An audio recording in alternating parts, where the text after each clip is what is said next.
Good morning, friends. Hello, friends. Once again, welcome on Google Classroom teaching program.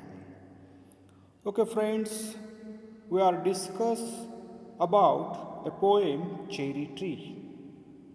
We already discussed about the poem, the poet, and the theme. What is the poem about? The poem is about cherry tree. Actually, we already start the poem, but before going to learn or discussing the poem, it is very important to know about what exactly in the poem. The cherry tree is about the poet's happiness. That is his happiness over a tree which he planted, which took 8 years to grow. He planted a tree in front of his home, in the grass, in the garden, and how tree is growing up. This is the description of the cherry tree. Now, see the friends, what exactly in the poem. 8 years have passed since I placed my cherry seed in the grass. Dear friends, see the page number 66. Please see the page number 66. 8 years have passed since I placed my cherry seed in the grass. Now see the words 8 years have passed. Already 8 years have gone. I planted a cherry seed in the grass. Grass means garden. 8 वर्ष निघून गेलेले आहेत. मी cherry ट्रीचं झाड लावलेलं आहे. माझ्या ग्रासमध्ये म्हणजे माझ्या गार्डनमध्ये आजूबाजूला सगळं ग्रास आहे, तिथे मी चेरी ट्री लावलेला आहे. Very simple line, not any difficult word in this lines. Then must have a tree of my own, I said. Every child says that this is my own tree. That is the possessiveness. जसे लहान मुलं म्हणतात की हे झाड माझं आहे, हे घर माझं आहे, हे खेळणं माझं आहे, whatever. That is the possessiveness. must have a tree of my own, I said, and water it once and went to bed. लहान मुलगा आहे, एकदाच पाणी दिलं आणि तो निघून गेला. went to bed पर्यंत आलतो आपण. And forgot. The child always forgot, but cherries have any way of growing. तर झाड लावलेलं आहे, ते उगवण्याचं काम चालू आहे. But cherries have way of growing. चेरीचं झाड कसं आहे, वाढत चाललं आहे. It grows though no one's caring very much or knowing. Nobody cares about that tree और nobody knows about that tree, but it is growing up. कुणी काळजी घेत नाही, बघत नाही, तरी ते झाड वाढत आहे. आता पहा the description of that the cherry tree is growing up. See the poet actually forgot whatever he planted in the grass in the garden, but the cherry grows. This is the growing of the cherry tree. And suddenly that summer near the end of May, another thing that is the summer comes, I found a tree had come to stay. And at that time also I find that the cherry tree is there. मे महिना आलेला आहे, समर आहे, उन्हाळा आहे, तरी त्या ठिकाणी ते झाड मला त्या ठिकाणी दिसतं. And suddenly that summer near the end of May I found a tree had come to stay. Still that cherry tree is there. That is the cherry tree's description. Cherry tree is growing up. A seed he planted. Now the cherry tree is growing up. And it was very small 5-month child. What is the poet says that it was a very small 5 months child.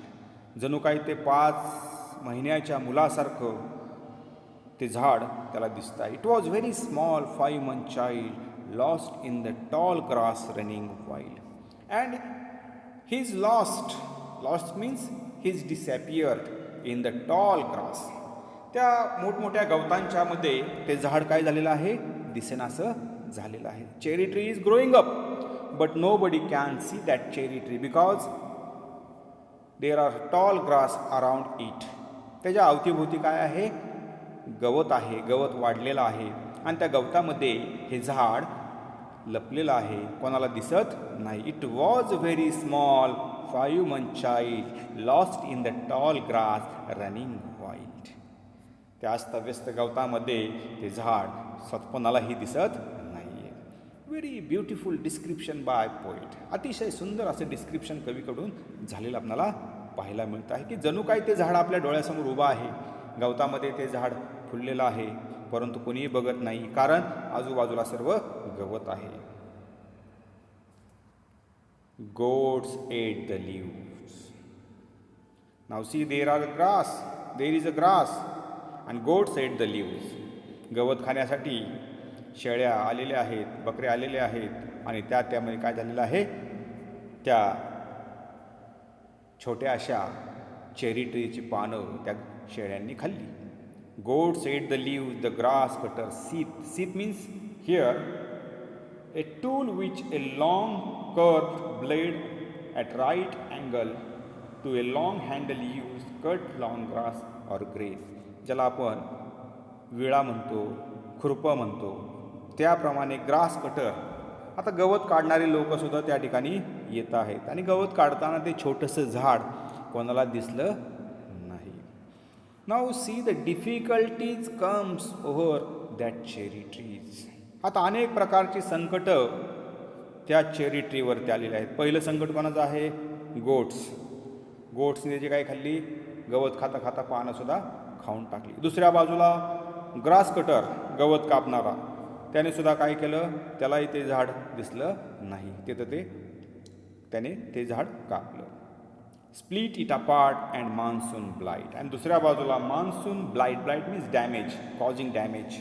Monsoon आलेला आहे आणि त्या मान्सूनच्या ऋतूमध्ये त्या झाडाला काय झालेली? इजा झालेली आहे. अँड स्प्लिट अपार्ट, त्याचे तुकडे तुकडे झाले, पानं अस्ताव्यस्त पडली. कशामुळे? तर मान्सून आला, खूप मोठी वर्षा ऋतू झाला. Shrivelled the slender stem. Shrivelled means dried, सुकलेला आहे. त्याचं स्टीम, त्याचं देठ काय झालेलं? सुकलं. पहा. Now dear friends, here see the whatever we want to do we face lot of problems. जसं की आपण आपल्या आयुष्यामध्ये अनेक गोष्टी करत असतो, त्यावेळेस आपल्याला अनेक प्रॉब्लेम्स येत असतात आणि त्याचप्रमाणे एखादं झाड जरी उगवायचं असेल तर त्यालासुद्धा अनेक समस्यांना सामोरं जावं लागतं. आता या झाडाच्या बाबतीत आपण पाहिलं की कवीने ते झाड लावलेलं आहे, एकदाच पाणी दिलं विसरून गेला तरी ते झाड उगवण्याचं काय थांबलेलं नाही आहे. ते झाड उगवत आहे, कोणाला दिसत नाही. गोट्स आल्या, गोट्सने ते झाड खाल्लं, ग्रास कटरनी कापलं. दुसऱ्या बाजूला मान्सूनचा त्याच्यावरती परिणाम झाला आणि ते सुकलेलं झाड तरी तिथेच उभं आहे. त्याचं स्टीम त्या ठिकाणी त्याचा तसंच ते उभं आहे. Now see here the indirect message to the readers. We face lot of difficulties, problems, but don't afraid. घाबरायचं नाही. Now see the goats eat the leaves. These are the goats and these are the grass. Here we find that in the grass the goats comes and goats cannot see the cherry tree while eating, that is the goat ate the cherry tree. आता त्या cherry ट्रीला ह्या शेळ्यांनी खाल्लेलं आपल्याला पाहायला मिळतं. आता दुसऱ्या बाजूला मान्सून आलेला आहे, मान्सून बरसतोय त्या सगळ्या झाडांवरती, फुलांवरती. त्यात आपल्या चेरी ट्रीचं काय झालेलं आहे? डॅमेज झालेलं आहे. चेरी ट्री काय झालेलं आहे? Monsoon blight means damage the small cherry tree. Now see next spring. एवढं झालं. आता पुन्हा वर्षा ऋतू आला. Next spring I was 3 new shoot grow. Next spring. आता हा सगळा ऋतू गेल्यानंतर पुन्हा नवीन ऋतू आला. That is the next spring I watch 3 new shoots grow. त्याचे ते 3 new shoots grow. त्याचे 3 कोंब नवीन पुन्हा मला उगवलेले दिसले. आता ह्या ठिकाणी the poet says that I find here the 3 new shoots grew. कवी म्हणतो की मला त्या ठिकाणी 3 त्याची देठ, त्याचे स्टीम्स मला पुन्हा पाहायला मिळाले. The young tree struggle. The struggle young tree struggle, upward thrust. Thrust means push with force. Upward thrust push करता येते पुन्हा येण्यासाठी, उगवण्यासाठी. माणसाचं आयुष्यही असं असतं, मनुष्याचं आयुष्यही असंच असतं. किती वादळ आलं, संकट आलं तरी न घाबरता त्याने पुन्हा पुन्हा संघर्ष करत जीवन जगायचं असतं. तशाच प्रकारे the next spring I watch 3 new shoots grow. एवढी संकट आली तरी ते झाड पुन्हा उगवलं. The young tree struggle upward thrust. एवढा संघर्ष त्याचा चालू आहे तरी ते झाड उगवतंय. अपवर्ड थ्रस्ट पुश करतंय त्या संघर्षाला आणि वर येतंय. It arms in fresh fierce lust. Fierce means aggressive. Lust जणू काय ते पुन्हा त्या जमिनीतून पुन्हा वर उगवतंय आणि सांगते की मी पुन्हा उगवणार आहे. Fierce very aggressive here. The fierce means here the word aggressive. अतिशय ॲग्रेसिव्हली तो पुन्हा ते झाड वर उगवण्याचा प्रयत्न करतो. What we understand in 3 lines. The hope. आपली जी आशा असते ना, ती आशा खूप महत्त्वाची असते. Positive attitude towards life. आयुष्यामध्ये कसं असलं पाहिजे, पॉझिटिव्ह असणं खूप गरजेचं आहे. कारण पुन्हा स्प्रिंग येणार आहे आणि त्यात पुन्हा तुम्ही उगवणार आहे. किती संकट आली तरी न घाबरता पुन्हा त्याला सामोरे जायचं आहे, असं कवीने या ठिकाणी सांगितलेले. पहा, very impressive lines here. That is the poet says that don't afraid because here everything is will good according to poet. Don't afraid because next spring I watched 3 new shoots grew. The young tree struggle upward thrust its arms in fresh fierce lust. एवढ्या संकट येऊन सुद्धा ते ट्रीचं, cherry ट्रीचं झाड पुन्हा काय झालेलं आहे, उगवलेलं आपल्याला पाहायला मिळतंय. पहा next line. For light and air and the sun. कुठं पाहायला मिळते मला, for light and air and the sun. Light and air and the sun. What is the light indicates life and darkness indicates death. That is the liveliness, example of लायलीनेस.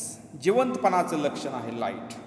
प्रकाश, सूर्य हे काय आहे, जिवंतपणाचं लक्षण आहे. ज्या ठिकाणी अंधार असतो कवीच्या नुसार, that is the light and darkness.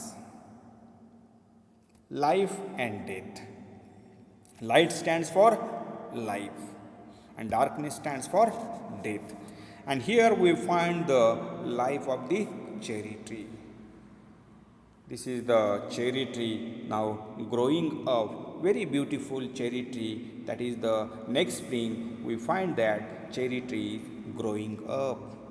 वर्षा ऋतूमध्ये, त्या स्प्रिंगमध्ये आपल्याला पाहायला मिळालं चेरी ट्री एवढी संकट असूनसुद्धा पुन्हा नव्या जोमाने ते उगवलेलं आपल्याला झाड पाहायला मिळते. पहा की किती संकट आली तरी न घाबरता चेरी ट्री, अतिशय सुंदर असं हे चेरी ट्री आपल्याला पाहायला या ठिकाणी मिळते. पहा विद्यार्थी मित्रांनो, आयुष्य हे असंच असतं.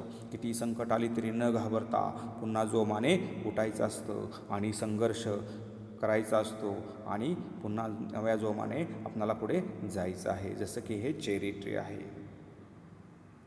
I could only wait. Wait, very important word. I could only wait as one. प्रत्येकजण वेळेची वाट पाहत असतो. कुठलीही गोष्ट वेळेच्या आधी मिळत नाही, म्हणून वाट पाहावी लागते. I could only wait as one who watched. पहा निसता wandering while time and the rain. आणि त्या ठिकाणी पहा की time and rain. Who watched, निसता पाहिला आम्ही, वॉन्डरिंग फिरलो, and time and the rain, वेळेची वाट पाहिली आणि पावसाची वाट पाहिली. की आता झाड उगवण्यासाठी काय गरजेचं आहे, तर पाणी खूप गरजेचं आहे. आणि पावसाळ्यामध्ये तुम्हाला पाहायला मिळतात की जुनी जी झाडं आहेत वाळलेली, त्यालासुद्धा काय येतो, भर येतो. का, तर टाईम अँड द रेन. फक्त आपल्याला वाट पाहायची आहे. मेड ए मिरॅकल, एखादी जादू व्हावी तसं मला त्या ठिकाणी पाहिलं. Made a miracle from green growing pain. Pain म्हणजे दुःख. आणि ते झाड हिरवंगार झालेलं मला पाहायला मिळालं त्या पावसामध्ये. पूर्ण वाळलेलं झाड होतं, छोटंसं झाड होतं. परंतु वेट अँड वॉच, आपण म्हणतो ना वेट अँड वॉच, आपण सहज म्हणून जातो वेट अँड वॉच, पुढं काय घडते ते काळं सांगेल नेमकं काय घडणार आहे. आणि हे बरोबर आहे की वेळेनुसार सर्व काय घडत असतं ना. We are just watch and wait, wait and watch. Made a miracle, एक जादू घडली, एक नकळत अशी घटना घडून गेली की ते झाड उगवलं. विश्वास बसला नाही. एवढी दुःख असून एवढं सहन करत ते झाड उगवलेलं आपल्याला पाहिलं. I went away next year, आणि त्याच काळामध्ये I went away next year, spent a season in Kashmir. काश्मीरला मी निघून गेलो आणि आय फॉरगॉट, काश्मीरला गेलो मी. नेक्स्ट स्पेंट ए सीझन, तो सीझन जसं की आपण मामाच्या गावाला जातो तसं तो काश्मीरला निघून गेला. आणि came back thinner rather poor, काश्मीरवरनं पुन्हा आला तो सुट्टी संपवून. केम बॅक थिनर, परंतु आता खूप कसं झालेला आहे, थिनर झालेला आहे, थकलेला आहे, अशक्त झालेला आहे. रादर पुअर, व्हेरी, त्याची तब्येत कशी झालेली आहे, खालवलेली दिसते आपल्याला ह्या ठिकाणी. व्हेरी पुअर, पुअर म्हणजे गरीब नाही तर काय, अशक्त झालेला आहे तो. Very rather poor, but richer by cherry tree at my door. परंतु मी काय पाहिलं, मी इतका थकलेला होतो, दमलेला होतो, अशक्तपणा मला आलेला होता. परंतु ज्या वेळेस मी ते चेरी ट्री पाहिलं, आय बिकम रिचर, मी खूप श्रीमंत झालो. By cherry tree at my door, मला विश्वास बसेना की मी एक झाड लावलं होतं 8 वर्षापूर्वी, ते झाड आता इतकं मोठं झालेलं आहे. But richer by cherry tree at my door, ते झाड मी माझ्या दारामध्ये पाहिलं. पहा, I went away next year, spent a season in Kashmir, came back thinner rather poor, but richer by a cherry tree at my door. I went away next year, एक पुढच्या वर्षी मी गेलो त्या ठिकाणी नेक्स्ट इयरला. Spent a season in Kashmir, काश्मीरमध्ये मी काय केलं आहे, चांगली सुट्टी घालवली. केम बॅक थिनर रादर पुअर, दिसायला मी अतिशय अशक्त झालो होतो. पुअर म्हणजे अशक्तच ह्या ठिकाणी. But richer by cherry tree at my door, परंतु मला इतका आनंद झाला की माझा जो अशक्तपणा आहे, थकलेलापणा आहे, मी जेवढा थकलेलो होतो, दुर्बल झालो होतो, अंगामध्ये दुःख होतं, ते सगळं विसरलो ज्यावेळेस मी cherry tree at my door, माझ्या घरापाशी मी चेरी ट्री पाहिल्यानंतर मी सगळं काय विसरून गेलो. 6 feet high my own dark cherry, किती उंच झालेला आहे, 6 feet high my own dark cherry, 6 foot वाढलेला आहे, माझ्यापेक्षाही खूप उंच झालेला आहे. 6 feet high my own dark cherry, I could scarcely believe it a berry. I scarcely मी शुअरली, बिलीव माझा विश्वास बसेना की हे बेरी ट्री, हे चेरी ट्री मी लावलेलं आहे. बिलीव इट ए बेरी, त्याला फळं आलेली आहेत बेरीसारखी म्हणजे चेरीसारखी. A small round juicy fruit without stone, berry म्हणजे काय, a small round juicy fruit without stone. म्हणजे इतकं ते सुंदर फळ माझ्या दारामध्ये मी पाहायला मिळालं. 6 feet हाय, किती उंच होतं, 6 feet high my own dark cherry, and I could scarcely means surely believe it a berry, बेरीसारखंच होतं. बघा, हे झालं चेरी.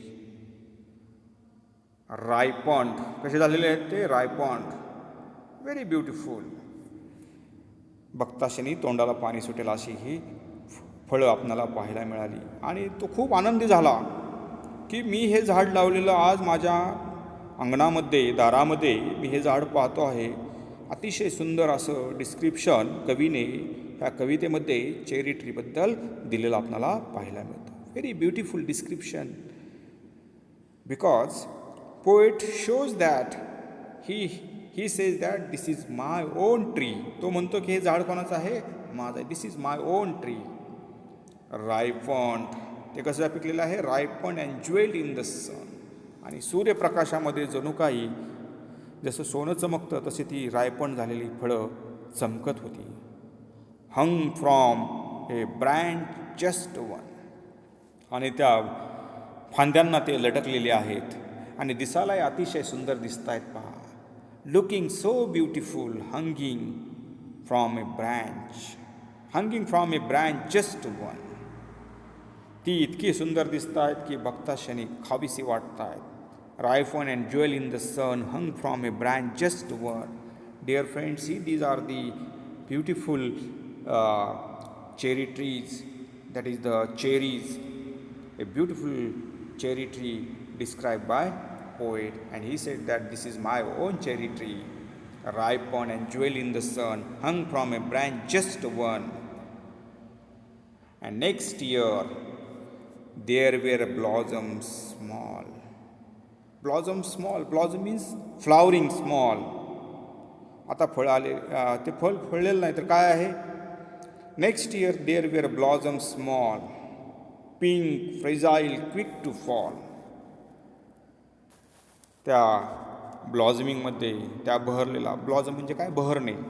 ते झाड पूर्णपणे बहरलेलं आहे. कशाने?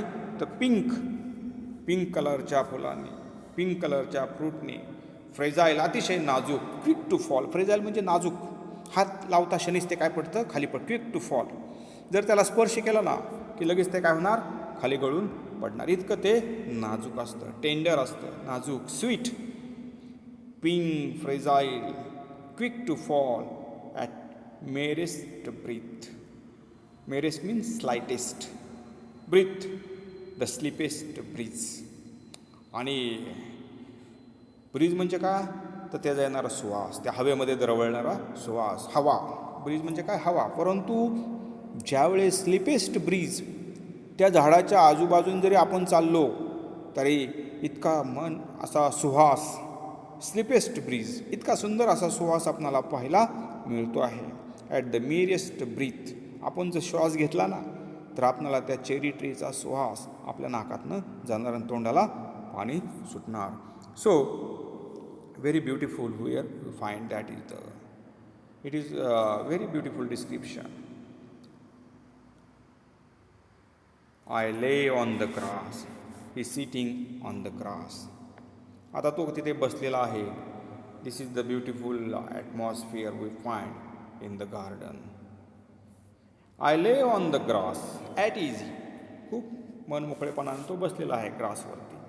Looking up through the leaves at the blue. आणि तो पानांकडे पाहतो आहे. Looking up the leaves at the blue. आकाशाकडे पाहताना ती पानं सुद्धा. ब्ल्यू म्हणजे काय? आकाश. At the blue. Heaven, sky. Sky is a blue. Sky कसं असतं? ब्ल्यू असतं. आणि I am looking at the sky, looking so blue. Blind sky. आणि ते स्काय कसं आहे? ब्लाइंड, आंधळ sky. Blind sky at the finches. Finches means small birds as they flew. आकाशामध्ये छोटे छोटे पक्षी फिरत होती आणि ती पक्षी त्या झाडाच्या भोवती फिरत होती. कारण अँड फ्लिटर म्हणजे भोवती फिरणे. फ्लिटर म्हणजे काय? झाडाभोवती फिरणे. Flitter through the dappled green. Dappled means काय? Having dark or light patches. अशी गर्द अशी जी हिरवीगार पानं त्या झाडाच्या आहेत, त्याच्या अवतीभोवती ती पक्षीसुद्धा फिरताना आपल्याला दिसत आहेत पहा. Beautiful description of the poet. अतिशय सुंदर असं वर्णन कवीने या ठिकाणी केलेलं आहे. तो गवतामध्ये बसलेला आहे, आकाशाकडे पाहतो आहे. पूर्ण आकाश निळं दिसतंय त्याला. आणि आकाश तो काय म्हणतोय? ब्लाइंड झालेलं आहे पूर्णपणे. का? तर त्या ठिकाणी मला सगळे पक्षी दिसत आहेत आणि ते पक्षी माझ्या चेरी ट्रेच्या अवतीभोवती फिरताना दिसत आहेत. त्या डॅपल ग्रीनमध्ये ते दिसत आहेत. आणि तो म्हणतो की त्या अवतीभोवती ते फिरताना मी पाहतोय पहा. While bees in the ecstasy dark. Now see, while bees in an ecstasy. Ecstasy म्हणजे काय? Feeling of great happiness. Happiness, परमानंद. ड्रँक, पिणे. आता त्यांनी काय करतायत, खूप आनंदाने पितात. बीज म्हणजे काय, मधमाशा. मधमाशासुद्धा दिसत आहेत. ज्या ठिकाणी मध असतो त्या ठिकाणी तुम्हाला मधमाशी दिसणार. बीज इन अन एस्टसी ड्रँक. गोड असं ते मध पिण्यासाठी. While bees in an ecstasy drank of nectar. Nectar म्हणजे काय, sweet liquid produce by flowers. फुलांमधला मध पिण्यासाठी आपण पाहतो की मधमाशा त्या ठिकाणी आलेला आहे. वाईल बीज इन द एस्टसी ड्रँक. आणि त्या मधमाशा काय करतायत, तर त्या मध पिताना आपल्याला त्या ठिकाणी दिसत आहेत. पहा, of nectar from each bloom and sun sank. आणि त्याच वेळेस काय होतं आहे, सूर्य मावळताना दिसतोय. सन सँक, सँक म्हणजे बुडणे, पण काय होतं, सूर्य मावळताना आपल्याला दिसतोय. Very beautiful description. खूप छान असं वर्णन कवीने या ठिकाणी केलेलं आपल्याला पाहायला मिळतं आहे की नेक्टर, मधमाशांचा त्या ठिकाणी गोंगाट ऐकायला येत आहे. आणि त्याच वेळेस त्या मधमाशा काय करत आहेत, मध पिण्यासाठी त्या ठिकाणी आलेल्या आहेत. आणि त्याच दुसऱ्या बाजूला आपल्याला सन सँक हळूहळू मावळताना दिसतो आहे. स्विफ्टली, हळूहळू. And the stars in the sky. सूर्य एका बाजूला मावळतो आहे आणि आकाशामध्ये तारे येताना आपल्याला दिसत आहेत. पहा, swiftly, very swiftly we find the stars in the sky. आणि एका बाजूला सूर्य मावळतो आहे आणि दुसऱ्या बाजूला तारे येताना दिसत आहेत. पहा, काय कवीची कल्पना आहे. पहा की सूर्य मावळतो आहे आणि दुसऱ्या बाजूने काय करतायत, तारेवरती येताना दिसत आहेत. पहा, आणि त्याच वेळेस मी चेरी ट्रीच्या त्या गार्डनमध्ये बसलेलो आहे, त्या ग्रासमध्ये बसलेलो आहे आणि सगळं पाहतोय मी स्वतः की कशा प्रकारे निसर्गामध्ये बदल होत चाललेला आहे. आणि हे निसर्गाचा बदल मी स्वतः अनुभवतो आहे की एका बाजूला सूर्य मावळतो आहे, एका बाजूला तारे आकाशामध्ये येताना दिसत आहेत. पहा, आणि तारे ज्यावेळेस आकाशामध्ये येतात त्यावेळेस आपल्याला समजतं की आता नाईट विल कम. आता रात्र येणार आहे. The starting of the night. रात्रीची सुरुवात झालेली आहे. Starting the night. Swiftly and the stars turn the sky and moon moth. Moon moth म्हणजे का, रातकिडे. रात्रीचे असतात ना, मून मॉथ, रातकिडे. Singing crickets. क्रिकेट म्हणजे सुद्धा काय, रातकिडेच. म्हणजे रात्रीचे जे किडे ओरडतात ना, आवाज येतो. रात्र झाले की किड्यांचा आवाज येतो. म्हणजे कुठे,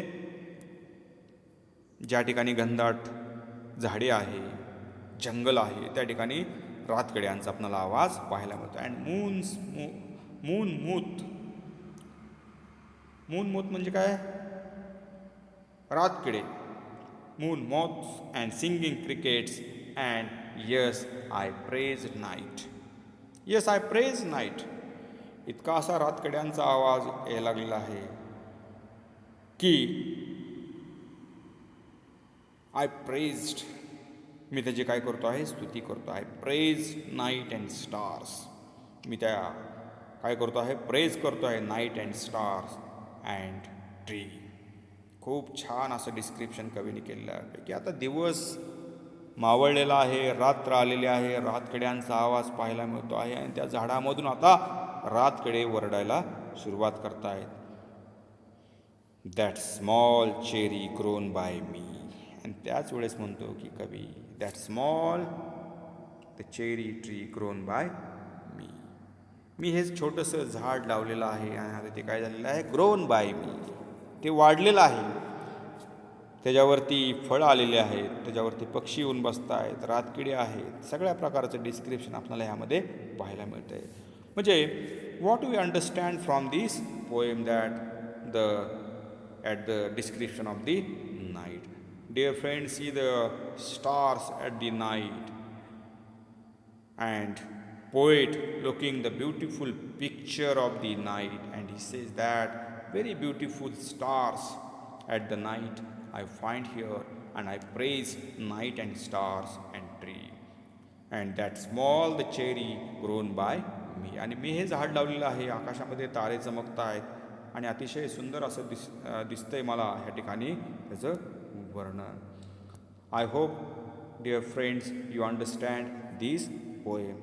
Thank you very much. Tomorrow we'll see the summary of the poem and the important points of brainstorming. Thank you very much for listening this lecture. Thank you very much, dear friends.